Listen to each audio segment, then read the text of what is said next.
आज की यह खबर केवल एक फायरिंग की घटना नहीं है, बल्कि उस मानसिकता को उजागर करती है जहां कुछ लोग सड़क को अपनी जागीर समझते हैं, कानून को चुनौती देने का दुस्साहस करते हैं और मामूली बात पर लोगों की जान जोखिम में डाल देते हैं। सोचिए, आप अपनी गाड़ी से सड़क पर जा रहे हों, अचानक पीछे से हॉर्न बजाएं और सामने वाला व्यक्ति इतना गुस्से में आ जाए कि आपकी तरफ गोलियां चलानी शुरू कर दे। सुनने में यह किसी फिल्मी दृश्य जैसा लगता है, लेकिन यह कोई फिल्म नहीं बल्कि गौतम बुद्ध नगर के बादलपुर क्षेत्र में घटी एक वास्तविक घटना है। जी हाँ, कमिश्नरेट गौतम बुद्ध नगर पुलिस ने जीटी रोड पर हुई सनसनीखेज फायरिंग की घटना का पर्दाफाश कर दिया है। पुलिस ने इस मामले में 3 आरोपियों को गिरफ्तार किया है, जबकि 2 अन्य आरोपी अभी भी फरार हैं और उनकी तलाश में लगातार दबिश दी जा रही है। लेकिन सबसे बड़ा सवाल यह है कि आखिर बीच सड़क पर फायरिंग क्यों की गई? क्या किसी गैंगवार की शुरुआत थी? क्या कोई पुरानी दुश्मनी थी? क्या किसी को जान से मारने की साजिश थी या फिर वजह कुछ और थी? इस रिपोर्ट में हम आपको बताएंगे पूरी कहानी, शुरुआत से लेकर गिरफ्तारी तक का हर पहलू और वह खुलासा जिसने पुलिस अधिकारियों को भी हैरान कर दिया। दरअसल 15 जून 2024 को डायल 112 के माध्यम से पुलिस को सूचना मिली कि बुलंदशहर से दादरी की ओर जाने वाले जीटी रोड पर एक टोयोटा ग्लेंजा कार में सवार कुछ युवकों ने फायरिंग की है। व्यस्त सड़क पर अचानक चली गोलियों की आवाज से इलाके में अफरा तफरी मच गई, लोगों में दहशत फैल गई, सड़क से गुजर रहे वाहन चालकों में भय का माहौल बन गया। सूचना मिलते ही थाना बादलपुर पुलिस तत्काल हरकत में आई। घटना की गंभीरता को देखते हुए मुकदमा दर्ज किया गया और जांच शुरू कर दी गई। पुलिस के सामने चुनौती थी कि आखिर कार में बैठे युवक कौन थे, वे कहां से आए थे और उन्होंने फायरिंग क्यों की।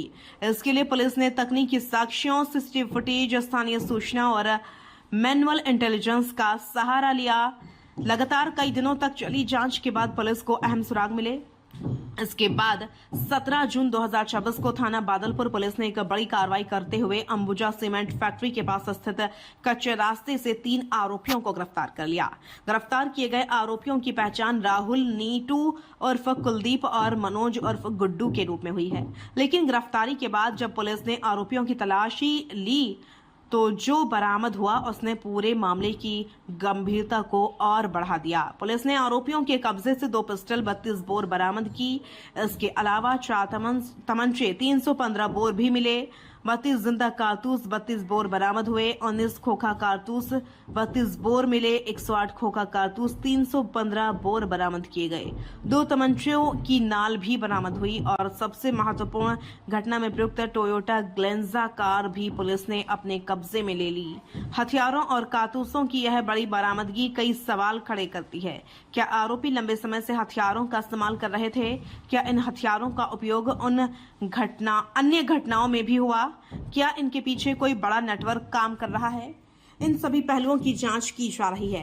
अब बात करते हैं उस खुलासे की जिसने सभी को चौंका दिया। सबसे पहले आपको सुनाते हैं एडीसीपी सेंट्रल नोएडा स्वतंत्र कुमार सिंह ने क्या बताया। जून को डायल 112 से गौतम बुद्ध नगर पुलिस को एक सूचना मिलती है कि बुलंदशहर से दादरी की तरफ आते हुए एक टोयोटा ग्लेंजा द्वारा फायरिंग की गई, उसमें सवार कुछ लोगों द्वारा फायरिंग की घटना कारित की गई है।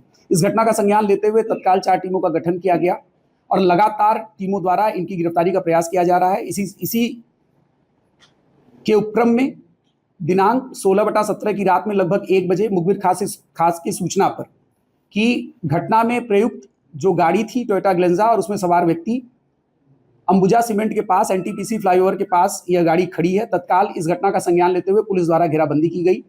पुलिस द्वारा घिरते देखकर बदमाशों द्वारा पुलिस टीम पर फायर किया गया। सिखलाई ढंग से पुलिस ने उनको घेर कर अपनी जान की रक्षा करते हुए उनको गिरफ्तार किया। गिरफ्तारी के उपरांत जब लोगों की पहचान हुई तो उसमें से 3 व्यक्ति को पुलिस द्वारा गिरफ्तार किया गया और पता चला कि 2 व्यक्ति इसी दौरान अंधेरे का फायदा उठाते हुए फरार हो गए। जो 3 व्यक्ति गिरफ्तार हुए हैं उनमें पहले व्यक्ति की पहचान राहुल, जो कि साखीपुर सूरजपुर का रहने वाला है। दूसरा व्यक्ति नीटू उर्फ कुलदीप, जो कि बटपुरा दादरी का रहने वाला है। और तीसरा व्यक्ति मनोज उर्फ गुड्डू गुलावटी बुलंदशहर का रहने वाला है। और जो 2 व्यक्ति भागे हैं उनकी पहचान अर्जुन, जो कि हमारे मुर्शदपुर गांव का इकोटेक फर्स्ट थाना क्षेत्र का रहने वाला है, और दूसरा व्यक्ति जो फरार है उसका नाम नवीन है, जो कि पंजाबी बाग दिल्ली का रहने वाला है। इन लोगों के पास से जब इनको हिरासत में लिया गया, इन लोगों के कार की तलाशी की गई, तो उस तलाशी के दौरान हमें भारी मात्रा में असलहे और कारतूस बरामद हुए इनकी गाड़ी से। कुल बरामदगी हमारे पास 2.32 बोर की पिस्टल मिली। इसके साथ साथ 4 कंट्री मेड वेपन्स मिले हैं 315 बोर के। हमें लाइव कार्ट्रिजेस मिले हैं 32 बोर के 32 कारतूस। उसके साथ हमें 19 स्पेंट कार्ट्रिजेस मिले हैं 32 बोर के। इसके साथ 108 खोखा कारतूस हमें 315 बोर के बरामद हुए इनकी गाड़ी से, और साथ में हमें 2 बैरल्स 315 बोर के कंट्री मेड वेपन के बरामद हुए इनके साथ। इनको गिरफ्तार करके आगे की वैधानिक कार्रवाई की जा रही है।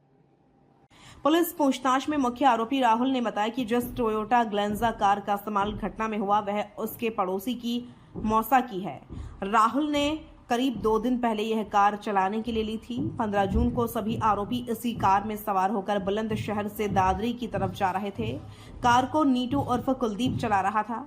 इसी दौरान पीछे से आ रहे एक वाहन चालक ने उन्हें ओवरटेक करने या रास्ता मांगने के लिए लगातार हॉर्न बजाया।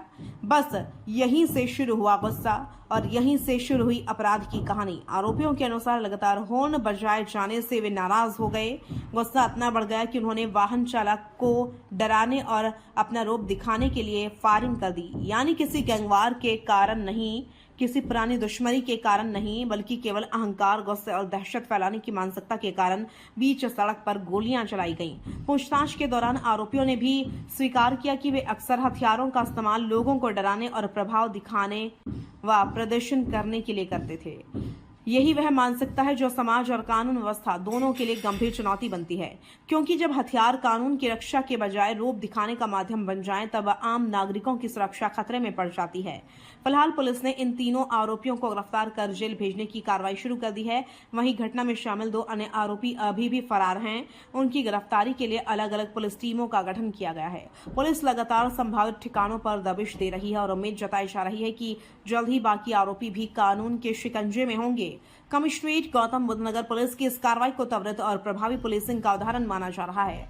सड़क पर दहशत फैलाने वाले आरोपियों को गिरफ्तार कर पुलिस ने यह स्पष्ट संदेश दिया है कि कानून को चुनौती देने वालों के लिए कोई जगह नहीं है। अब सबसे बड़ा सवाल यही है कि आखिर युवा वर्ग में हथियारों के प्रति बढ़ता आकर्षण और सड़क पर शक्ति प्रदर्शन की मानसिकता कब खत्म होगी? क्या केवल गिरफ्तारी पर्याप्त है या समाज को भी ऐसे व्यवहार के खिलाफ जागरूक होने की जरूरत है? यह सवाल हम सभी के लिए विचारणीय है।